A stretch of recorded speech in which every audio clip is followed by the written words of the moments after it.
Enid Howells, Mrs. Enid Howells, was Williams before marriage. Gordon Godfrey Howells was born in Abertillery on the 4th of November in 1936. Do you remember how you both met? I remember. When I was working in Co-op I was. I hadn't long left school. I was only about 16 and a half when I left the grammar school, and I went to the dance down in Blaenau on a Friday night, as I used to with my friend. And these two boys came into the institute, and the one boy had a maroon colour velvet jacket on. Nice looking boy with his hair up, on top of it, waved up on top. And what they used to do, the boys used to go across the red lion drinking on the opposite side of the road. And the dance finished, I think, about 9:30, and about 9:15, these boys from Abertillery used to walk in. And they came in one night, and me and my friend Wendy, who had passed away, unfortunately, now in July, we were just standing there, and we said, oh, look at that boy over there, that corduroy jacket on, nice looking, isn't he? Anyway, we came out of the dance and went to the bus stop to catch the bus up. And a boy on the opposite side of the road came over, and he said to us, those two boys over there want to know if they can walk you home. So we thought, oh, we didn't really know what we had to, because we had to be in by, although I'd left school and I was working, you still couldn't stay out very late anyway. Go on then, we said. So they came across and we started walking up. We didn't know who was going to go with who. But anyway, it turned out that Malcolm and I paid off, and Wendy and Brian, was it? I think his name was. Paid off. Do you remember it, Dad? I can call man now. But do you remember that time? So we walked up. Yeah. I think we went down Farm Road way. We did. We did. At the back of Aberdeen School. Oh. Who's talking now? Oh, you can both talk. It's just Mum. Thought it was Careful nice now, of Mum to start it off. Careful what you say now, Mal. Is it ended when both of you were talking? Oh, careful what you say now, Mal. But anyway, we came up the nursery, what we used to call the nursery, walked up the nursery, and when we came to the top, I said, well, you better walk in front of us, no behind it, because my father might be on the door, because I lived just, anyway, I think the boys, I think they were in the fish shop, and the bus stop then was just by where I lived, so they just caught the bus back down to Abertillery. And then I think it was the following Saturday, on a Saturday afternoon, we used to catch a train to Abertillery Pictures. It used to come from Bramau. There was Bramau boys on there, and then we'd get on in Annagarn and Antiglo on the train. Then it'd be Blaenau, boys and girls would get on in Blaenau, and by the time we got Bourneville, the time we got to Abertillery, the train was almost full again, because they're all going to Pictures. Because of course there was 4 picture houses then. And we went, and we went into the Empress, I think it was. And we were sitting there, and all of a sudden the door opened, and in walked these 2 boys again. The one with a corduroy jacket on, with his hair still sticking up on top. Good looking one, and another one, and they came in and sat by us. And really then it went from there. Malcolm and I just paid up, and I worked in the co-op at the time, and my friend did, of course. And a couple of the girls in the co-op where we worked, we had boyfriends who worked in Six Bells Pit. And anyway, we just kind of didn't make dates for a long time to meet up. But anyway, we used to go to Abertillery, and they used to come up to the pictures, and that's how it all started. And then we just started courting more serious then. So how did you get back and forth then? Was it always on a train? Between no, back and forth. So you doesn't drive, Dad? You never driven, no? No, well, Dad never drove. No, never drove.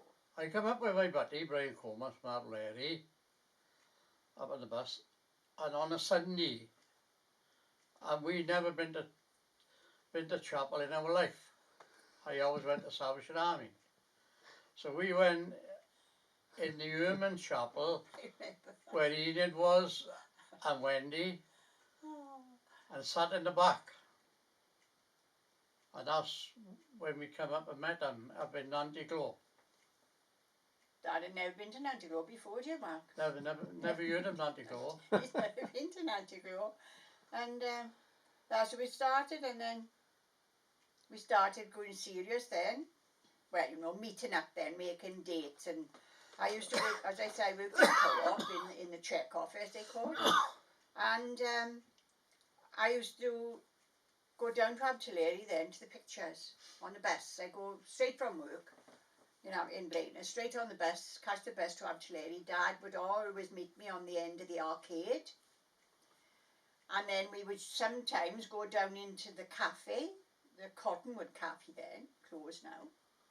And I can remember we used to go down and sometimes we used to have, I can remember once having crab sandwiches. Yeah. First time I tasted crab sandwiches.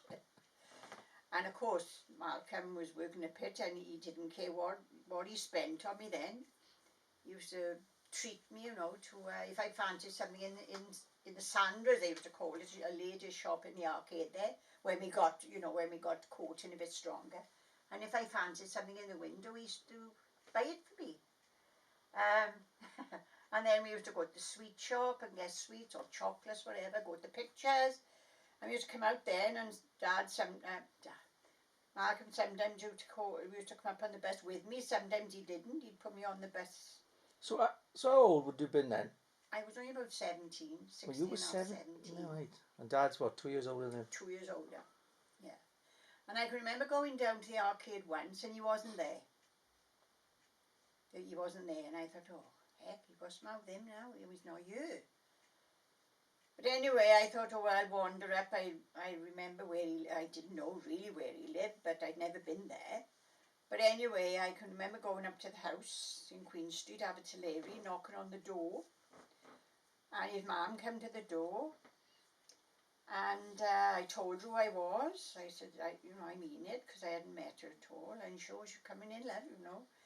And I can remember she was cleaning the brass things that she had on the brass fender then on the grate, and she was, and I went in, so how Malcolm's not well, he's in bed, he's got a bad throat.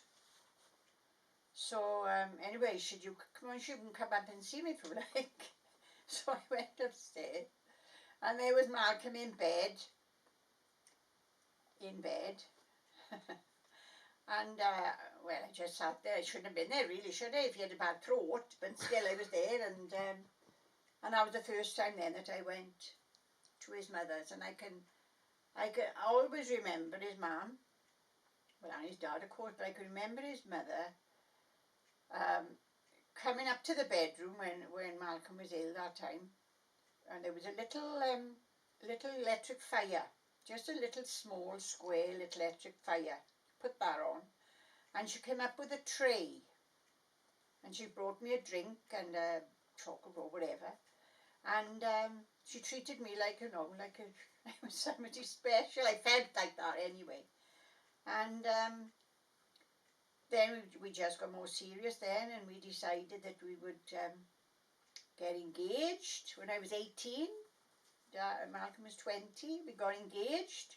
Took him ages to have the courage to ask my father if we could get engaged. Remember that, Dad? And my dad said, you can get engaged, but you're not getting married till you're 21, because you had to have permission then to get married when you had to be 21. And anyway, we got engaged, and I can remember my sister. She lived, my sister Doreen, and her husband Tom, they lived down on Farm Road in Nantiglow.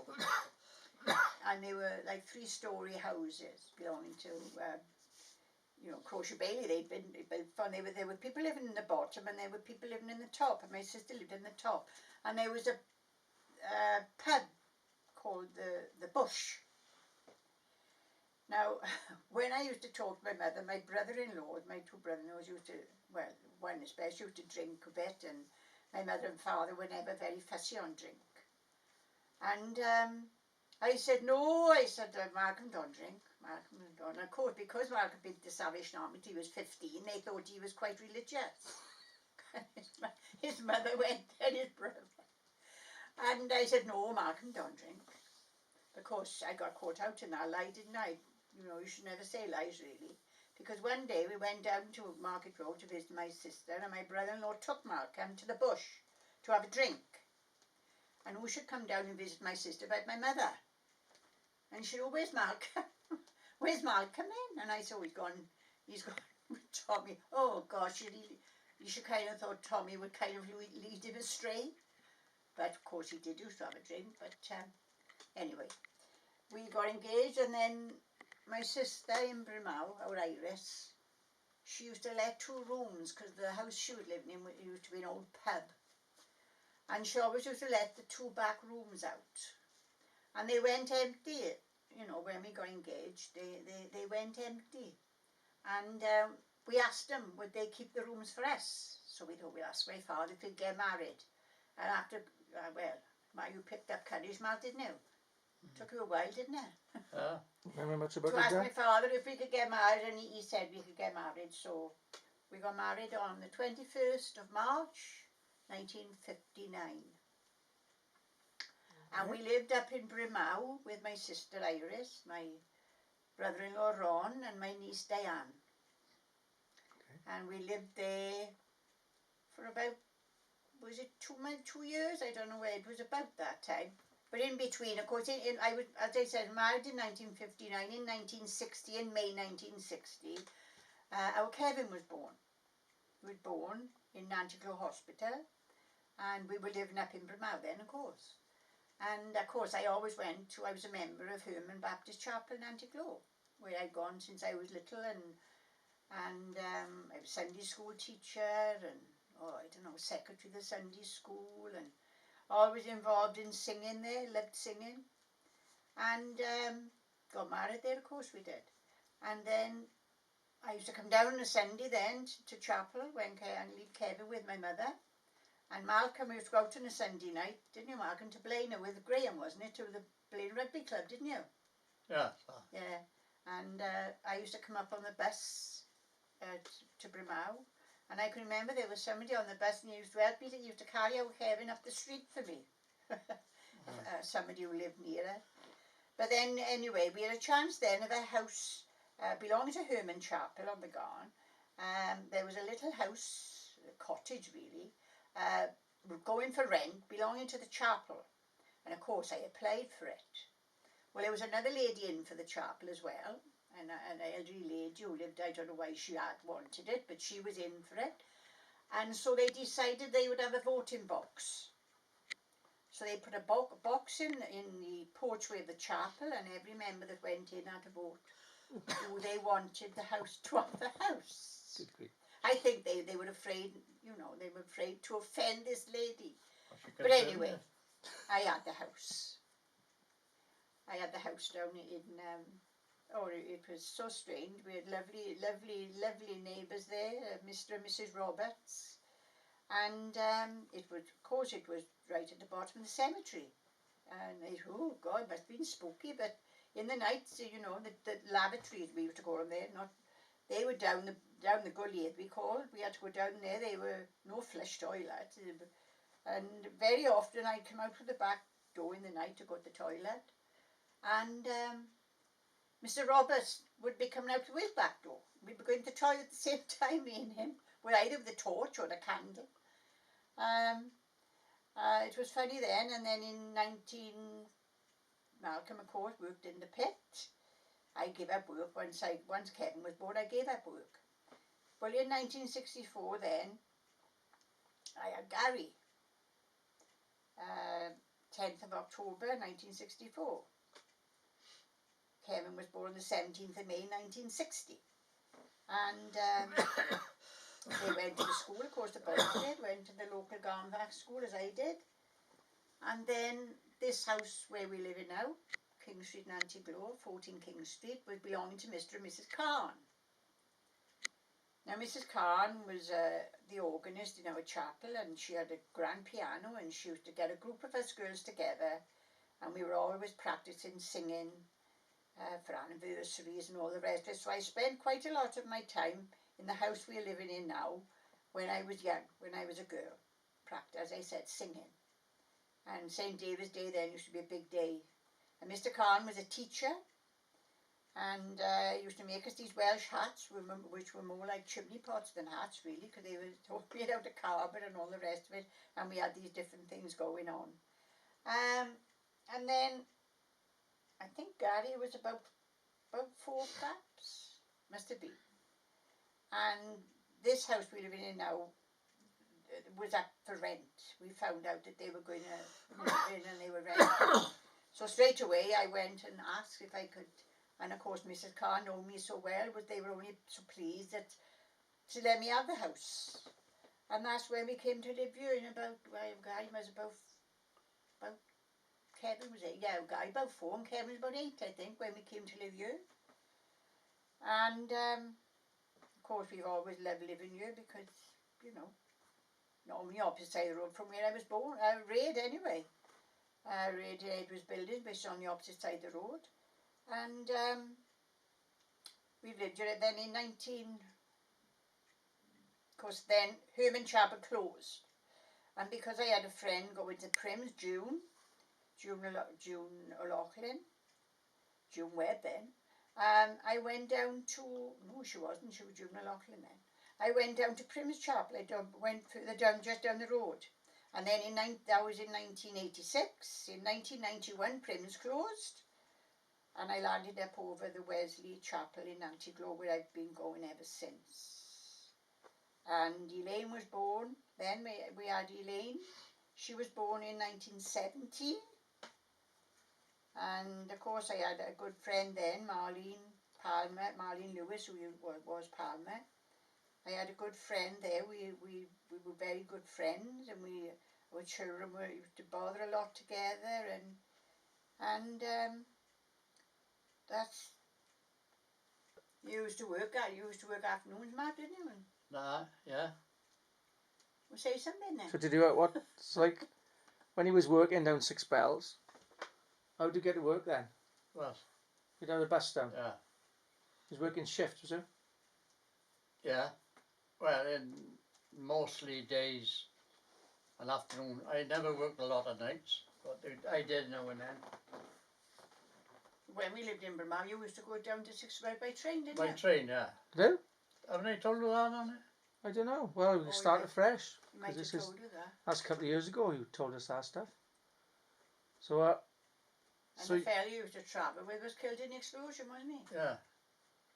So that explosion was when? 1960? That explosion happened when our Kevin was 6 weeks old, in June. 1960. Yeah. Our Kevin was 6 weeks old when that happened. We lived in Burmah then, of course, didn't we?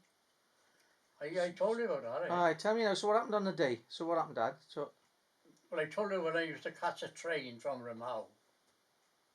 Me and Billy Reynolds. Aye, go on. And then when we started again, so we went there the first morning on the train, and we went to get on the train, and it was full of women. And we went to get on, and we went to go in the compartment, and they said, "What? You can't come in here. All seats in here are reserved." Billy Reynolds said, "What?" You know, he cussed. "What the hell's wrong with you?" He said, "This is a public train. It's a private train for you workers in a factory." Well, "Oh, you can't." So we didn't go in there. We stood in a corner. Anyway, we got to Blaina, and these Blaina fellas got on in Blaina, and they went in these carriages with these women. told me this before. And Billy Reynolds, he said, "Oh, what's going on?" He said. He went in and he was going to have a fight with one fella. But they was budging up with these women look on the train. You don't say things like that, Malcolm. Budging, is that what they do? Why? Ah, well, it might Well, get in it's true. trouble. Well, it's not going to be broadcast. Oh, I didn't say on there when I used to go to. Oh, I haven't say that. So, Dad, do you remember the day you went to work? That with the explosion, Dad. Oh, aye. I went to work in explosion. I went to work in the So what was that Every day? afternoons. Aye. And I went on the pit now. I didn't go in, and there was big crowds of people there. So they had a couple of. They said all the afternoon shift got to go in the canteen because you ain't going down the pit because there's a rescue on. So we all had to go in the canteen. They said we want all the young men, fit young men, to go in and carry them out to the explosion, the men that's killed. But you've got to be, well, I was only 24, so I was fit, and all the boys I worked with me, they went down and all. The first time I've been down in an explosion, we had a fireman with us, and he said, right boys, come on. Well, I never went down number 5 pit, I worked in number 4. So I don't know where I was going. So I was going into different districts now. And a funny thing, I went into one district, and as I went into the head-in, there was claws, ripped claws on the rings. And there was also a waistcoat, and in the waistcoat was a pocket watch on a chain. So I thought, well, I said to one of the chaps that's taking us in, I said, what's this here? Oh, he said, don't touch that, he said, that's the under manager's waistcoat. And the watch was still in his pocket, but the waistcoat was ripped off him by the explosion. Never. Do you remember the explosion, Mam? So how did? Yeah, I was. Of course, we lived in Bramau, and I can remember going over because, of course, we had no phones or anything then. Father had gone to work afternoons, as normal, and I remember going over my sister's over to our Doreen because she lived in Bramau, and I remember going over there with Kevin in the pram, and happened to be my mother and father were there. And we were sat there, and of course put the television on, and he said, we will now go over to the Aaron Griffin pit for news of the explosion. Well, that was the first I heard of it. I hadn't heard anything about it before.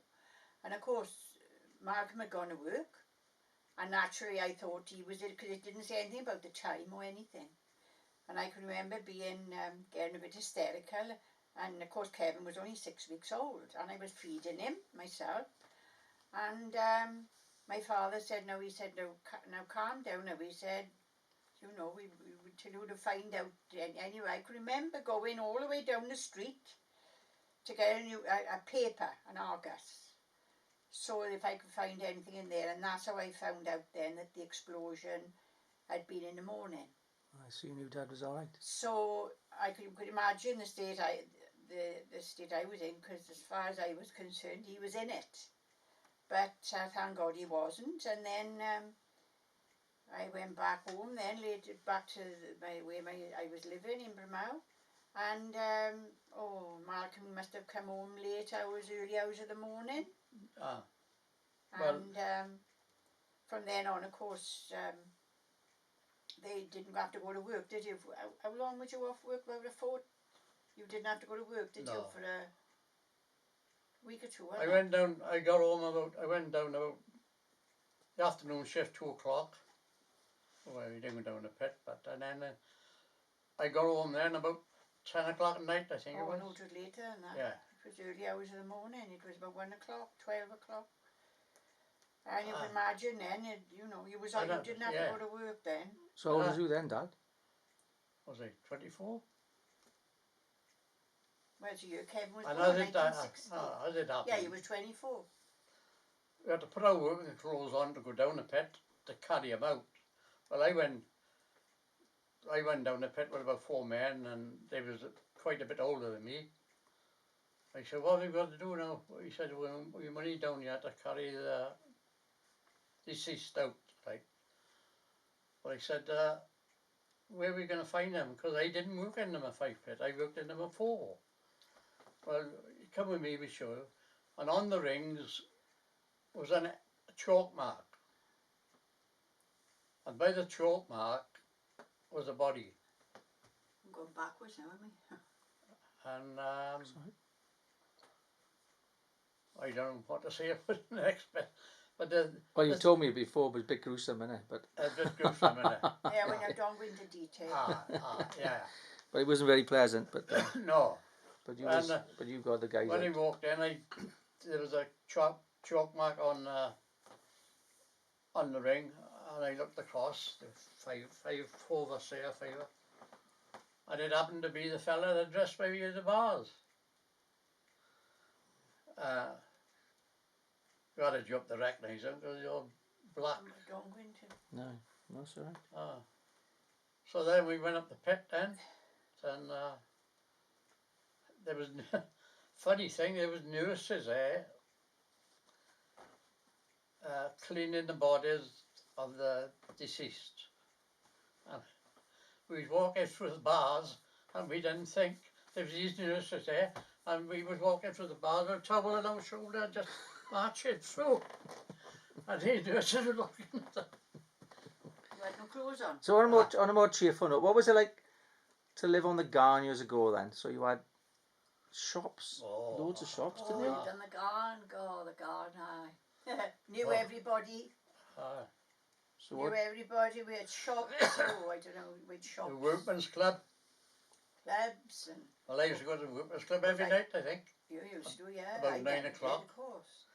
I never went to the clubs. I never went to clubs. Because all my buddies up here that worked in 6 Bells used to go there.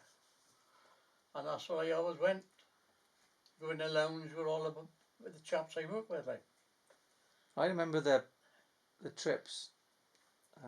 I remember the trips. Was it Porth Call or Barry we used to go? Yeah, Dad used to And go. the point is, you want to become a member of the club, right? And you want to have 2 members or 1 member to represent you, to join the club. Well then, I went there and they said, right, you've got to come up in front of the committee. I said, oh, right, upstairs. And they was all across, about 4 or 5 of them. And they'd be questioning who was the father, where to work, and because it was a workman's club, like. So they accepted me as a member, and Bill Artful, his name was, I think. He was a member, he knew our dad. He was a big chap. Who's that? Billy Edwards Art? Billy Edwards Artful. Oh, lived down by there? Over there, Yeah. And he put me forward to be a member. But they was all, when they went upstairs in the club, they was all on a table. There was like a jury. Committee. Yeah, well, I just continued going to chapel, didn't I, Owen? Did we have Sunday school trips as well? Yeah, I can remember going I can remember the lady that lived in here, old Mr. Khan's mother, Grandma Palmer, we used to call her, because she got married the 2nd time. And I can remember going to, when you were going to, I don't know, no, that was before you was born. That was before you was born, before you lot were born, that was when I used to go, and she used to mind all our clothes for us. No, that was years, that was when I was a teenager, that was. But when we lived on the Garn, of course you all went to school, didn't you, at the Garn school? And I remember when we lived down the little house down there, 50 Queen Street, as I said, we used to, the cemetery, only had to go up a couple of steps from our back door, and there'd be the cemetery. And on the side of Force Main Road lived Gwyneth and Ernest Jones. And their daughter, Myrwin, and their son, Johan, I used to be friends with our Kevin, of course. And Kevin used to go around there and play, you know, they used to go around there and play. And our Gary was only little, perhaps about 4, perhaps, or 5. And he always wanted to go around there as well. And I said, oh, you can't go around, you're too little. But Gary used to go up into the cemetery and he used to bang on the corrugated roof of their kitchen. He used to knock on the corrugated roof. And Emrys, Mr. Jones, used to come out. What do you want?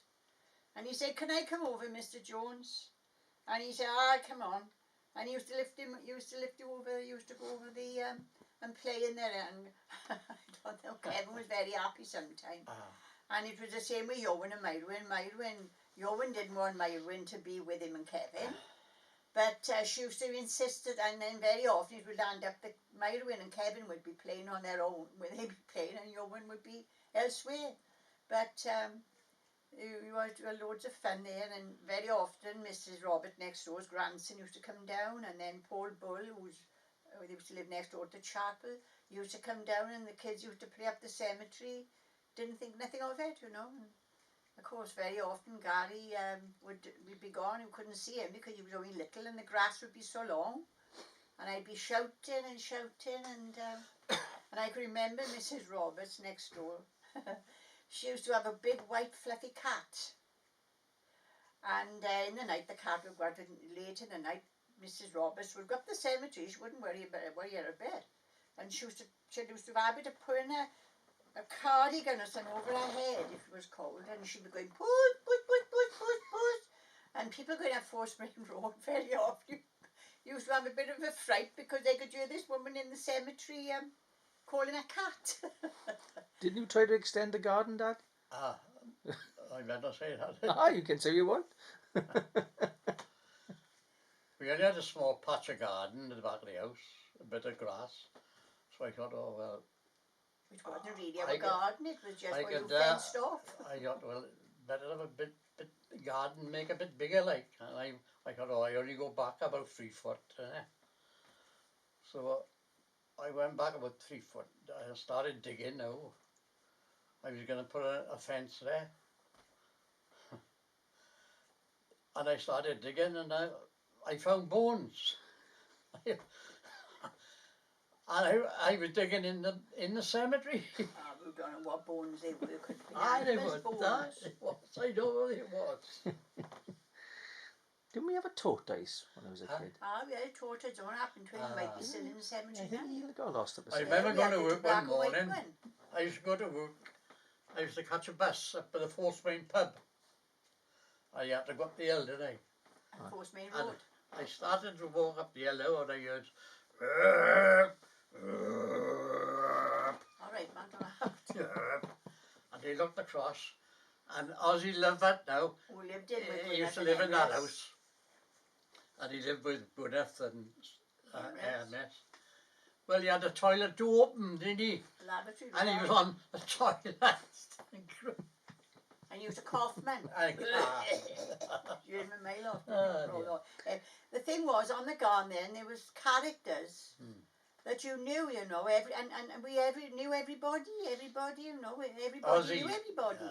Ozzy was a character, I tell you. It was all families, really. It put was all families. They put a fan in the club that was, it was on the outside of the club, was.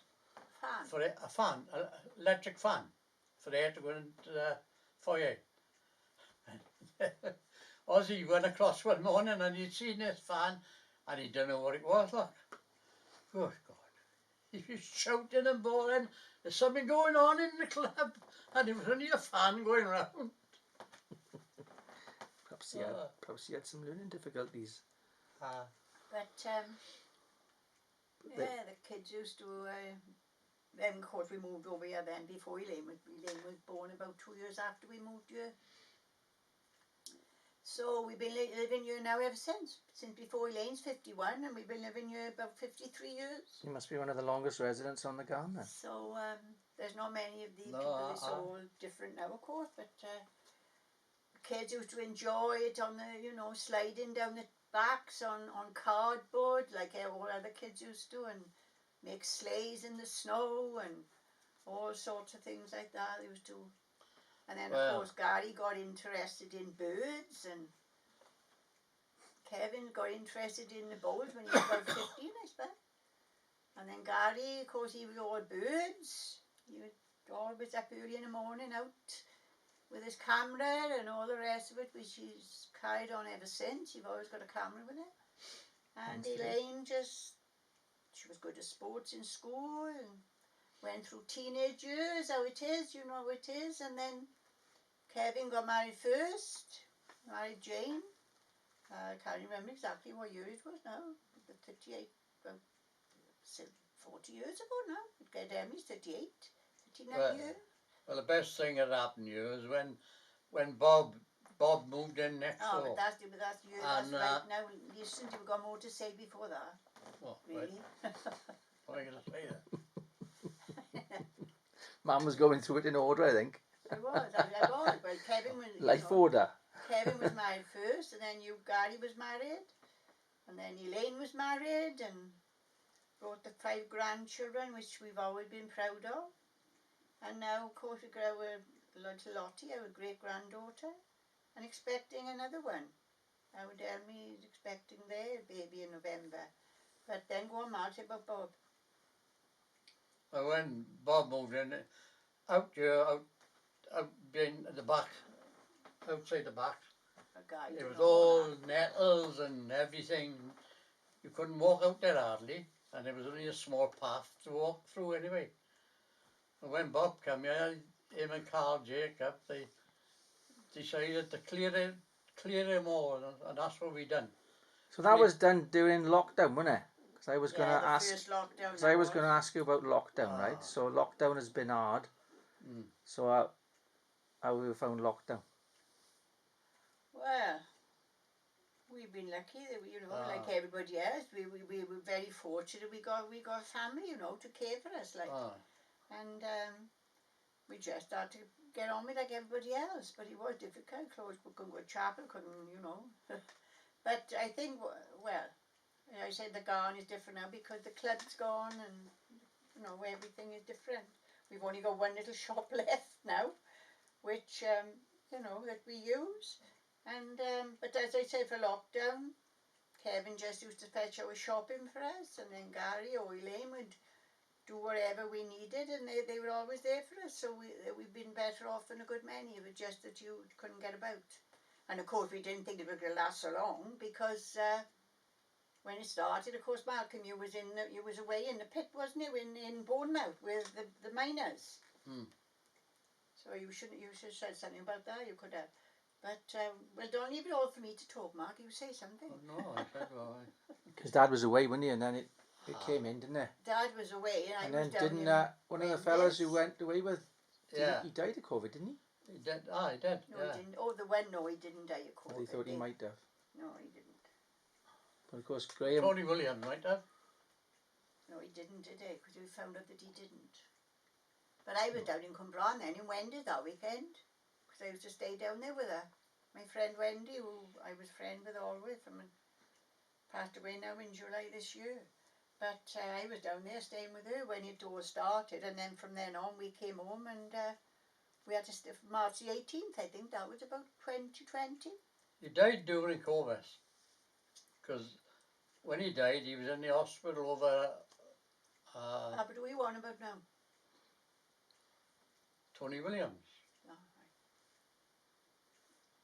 I had shared a room with him down in Boma, and the fortnight later he died. They took him to the hospital over, where was it, over the valley somewhere? Where's that hospital over there? Well, there we are. I think that'll probably do for today now. But we've come through it, we're still here, and we always had food on it, we were never without anything. And you had your tablet, Mam, the digital world have kept you in touch. Oh gosh.